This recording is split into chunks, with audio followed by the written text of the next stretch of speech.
Film ഗാരേജിലേക്ക് ഇവർക്കും സ്വാഗതം. നമ്മുടെ മലയാളത്തിന്റെ സ്വന്തം ലാലേട്ടന്റെ രാവണ പ്രഭു ആ സിനിമയുടെ 3-ാം ദിവസത്തിലേക്ക് എത്തിയിരിക്കുകയാണല്ലോ. 4K റീമാസ്റ്റർ ചെയ്ത തിയേറ്ററുകളിൽ റീ റിലീസ് ചെയ്ത രാവണ പ്രഭു എന്ന സിനിമയുടെ വൻ തരംഗമാണല്ലോ ആദ്യ 3 ദിവസങ്ങളിലും നാം കണ്ടുകൊണ്ടിരിക്കുന്നത്.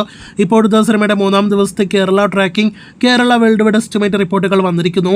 അതിനു മുന്നേ ഒരിക്കൽ കൂടി സിനിമയുടെ ആദ്യ 2 ദിവസത്തെ കേരള വേൾഡ് വൈഡ് കളക്ഷനിലേക്ക് വരികയാണെങ്കിൽ രാവണ പ്രഭുവിന്റെ ആദ്യ 2 ദിവസത്തെ വേൾഡ് വൈഡ് കളക്ഷൻ 1,80,00,000 രൂപയാണ്. അതിൽ 1,46,00,000 കേരളത്തിൽ നിന്നാണ് സിനിമ 2 ദിവസങ്ങൾ കൊണ്ട് കളക്ഷൻ നേടിയെടുത്തത്. ഇനി ഇന്നത്തെ ഞായറാഴ്ച ദിവസത്തെ കേരള ട്രാക്കിംഗിലേക്ക് വരികയാണെങ്കിൽ ഇന്ന് ആദ്യ 2 ദിവസങ്ങളിൽ ട്രാക്ക് ചെയ്യപ്പെട്ട കളക്ഷനേക്കാൾ മുകളിലാണ് ഇപ്പോൾ ഈ രാത്രി 8 മണിക്ക് വന്ന സിനിമയുടെ കേരള ട്രാക്കിംഗ് ഗ്രോസ്. 63 ലക്ഷത്തിന് മുകളിൽ ഇന്ന് കേരള ട്രാക്കിംഗ് ഗ്രോസ് കടന്ന സിനിമയ്ക്ക് ആദ്യ 2 ദിവസങ്ങളിൽ 70 ലക്ഷത്തിന് മുകളിലാണ് കേരള ഗ്രോസ് എങ്കിൽ ഇന്ന് 80 ലക്ഷത്തോളം കേരള ഗ്രോസ് പ്രതീക്ഷിക്കുന്നു. അങ്ങനെയെങ്കിൽ ഇന്നത്തോടെ സിനിമയുടെ ആകെ കേരള ഗ്രോസ് 3 ദിവസങ്ങൾ കൊണ്ട് 2,25,00,000 എത്തപ്പെടുകയാണ്.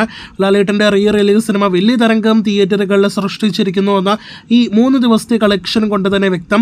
പല പുതിയ മലയാളം സിനിമകൾക്ക് പോലും ഈ ലെവൽ കളക്ഷൻ ആദ്യ 3 ദിവസങ്ങൾ കൊണ്ട് വരാറില്ല. റെസ്റ്റ് ഓഫ് കേരള കളക്ഷനായിട്ട് നിലവിൽ നാം പ്രതീക്ഷിക്കുന്നത് 50 ലക്ഷത്തിലേറെ ഗ്രോസ് ആണ്. അങ്ങനെയെങ്കിൽ 2,75,00,000 കളക്ഷൻ 3 ദിവസങ്ങൾ കൊണ്ട് സിനിമ വേൾഡ് വൈഡ് ബോക്സ് ഓഫീസിൽ നേടിയെടുക്കുകയാണ്. അപ്പോൾ ലാലേട്ടന്റെ 5ാമത്തെ റീ റിലീസ് വിജയ സിനിമയായിട്ട് രാവണ പ്രഭു മാറിക്കഴിഞ്ഞിരിക്കുകയാണ്.